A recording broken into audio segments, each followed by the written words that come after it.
Hello audience, joint action ক্লাবের পক্ষ থেকে সকল দর্শনার্থীদের ও গ্রামবাসী বৃন্দকে জানাই সরস্বতী পূজার প্রীতি শুভেচ্ছা ও আন্তরিক অভিনন্দন। সরস্বতী বিদ্যাপতি বিদ্যাদায়িনী, বন্দনা করি তোমার চরণ দুখানি।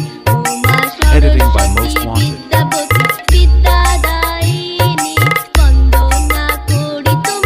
জয়েন্ট অ্যাকশন ক্লাবের পরিচালনায় সরস্বতী মায়ের পূজা উপলক্ষে আগামী 15ই ফেব্রুয়ারি গাবডাঙ্গর ও গোয়ালদা স্কুল প্রাঙ্গণে সবাইকে নাচাতে ও পুরো এলাকা কাঁপাতে আসছে ইটাবেরিয়া থেকে দেবী মা মিউজিক। আরে তোর বাচ্চা গিয়ে বল বাড়ির 5 কিলোমিটারের মধ্যে দাঁড়িয়ে আছে, যা করার করায়।